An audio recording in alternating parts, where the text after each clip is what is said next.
Think your blood pressure goal should be the same as everyone else's? That assumption could actually harm you. We're diving into optimal blood pressure ranges for anyone over 60 today. Here's what most physicians won't openly discuss with you. Blood pressure targets aren't universal. They're deeply individual. Two patients sitting side by side with identical readings might need completely opposite approaches to their care. In this educational exploration, we'll walk through personalized blood pressure goals for mature adults, what landmark research actually reveals about your cardiovascular system, and the precise decision-making framework I apply when helping patients establish safe, customized targets. Let's address the most widespread misunderstanding about managing blood pressure first. Universal blood pressure targets simply don't exist. Sure, clinical definitions and official guidelines remain technically identical across populations, ranging from optimal levels through stage 2 hypertension, but these categories merely classify where your numbers land. They can't determine whether that specific number keeps you healthy, whether adequate blood reaches your brain, whether your renal system tolerates your current medications, or whether reducing your pressure helps or potentially hurts you. That determination hinges entirely on arterial flexibility, symptom presence like vertigo, mental cloudiness or exhaustion, fall probability, medication burden, renal capacity, mental sharpness, physical activity habits, and individual treatment response patterns. This explains why one individual thrives beautifully at 118/72, while another person at that identical reading experiences severe dizziness, exhaustion, and near syncope episodes. Now, this raises an important question. How do you identify which group you belong to and what your personal optimal target should be? Two landmark investigations involving mature populations and blood pressure offer valuable insights, but only when you examine the detailed methodology. Let me break this down. A major investigation conducted in 2015, called the SPRINT study, examined 9,361 adults exceeding 50 years with an average age of 68. Researchers compared two distinct pressure targets, an aggressive cohort aiming for systolic readings below 120 and a conventional cohort targeting below 140 systolic. Your ideal blood pressure isn't found in guidelines. It lives in your symptoms. Research findings showed the aggressive cohort, those pursuing systolic readings under 120, experienced fewer myocardial infarctions, cerebrovascular events, and cardiovascular mortality on average. This suggests everyone should pursue systolic pressure below 120, correct? Not exactly. That identical cohort also demonstrated increased vertigo, syncope, electrolyte disturbances, renal complications, and fall incidents.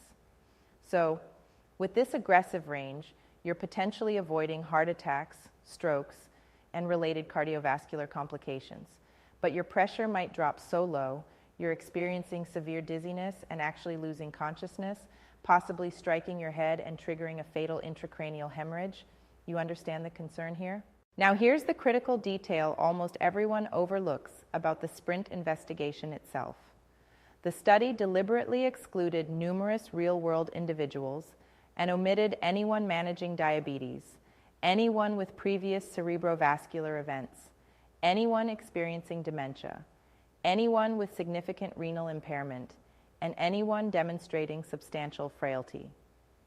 In simpler terms, the SPRINT investigation tested a systolic target below 120 exclusively in robust, healthy, physically active mature adults, not the broader population.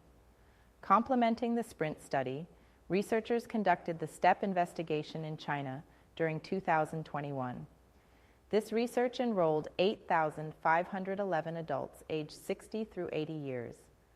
The study framework essentially replicated the SPRINT investigation from 2015 with an aggressive target below 120 systolic and a conventional target below 140.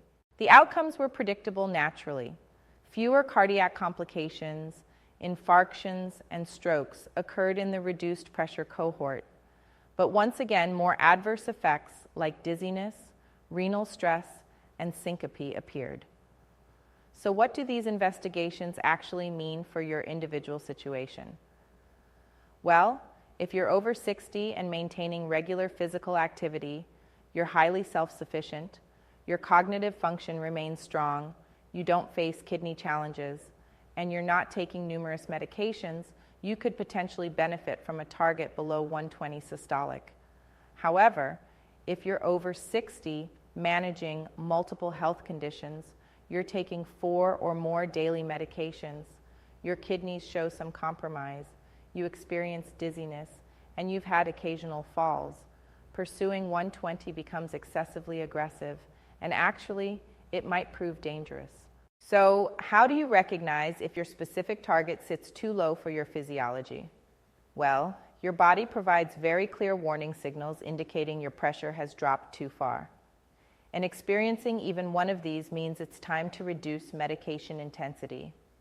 If you're experiencing profound lightheadedness upon standing, almost like consciousness is slipping away, morning dizziness, cognitive fog, profound tiredness, you're feeling unstable, you have muscle cramps or electrolyte disturbances, or your pressure consistently drops below 100 systolic. If any of these occur, your body's communicating clearly. This level is too low for me. Reduced blood pressure benefits you only when your body can tolerate it comfortably. Low pressure readings are beneficial, but never at your physiological well-being's expense. This brings us to the critical question, something you're probably wondering right now. What should my ideal blood pressure target actually be? Well, here's the exact framework I utilize for approximately 95% of all patients I work with. If you're 60 through 79 years old, you're physically active, independent, and not really managing chronic conditions. Target below 130 over 80. If you're 60 through 79 experiencing dizziness, frailty, multiple health conditions, or taking multiple medications, target below 140 over 90. And if you're 80 plus, you want to aim for approximately 130 through 150 systolic, depending on symptom presence. If you can comfortably tolerate 120 or lower without experiencing adverse effects, it could provide additional cardiovascular protection, but exclusively if you feel well. This clarifies why two individuals with identical blood pressure measurements might require completely different treatment strategies, and honestly, it highlights the nuanced aspects of pressure management. It's not as straightforward as simply following published guidelines because we're caring for a person, not merely a measurement. Now, determining your ideal target for blood pressure is extremely important for managing it long term, but it represents only one component of the blood pressure equation. You must ensure you're actually obtaining accurate blood pressure measurements at home. And to accomplish that, you'll want to avoid the top 10 most common errors that I observe patients making consistently all the time. Before we wrap up, if you found this information valuable, please hit that like button and consider subscribing to Winds of Thought for more evidence-based health education. And you can explore those common measurement mistakes in this video right here.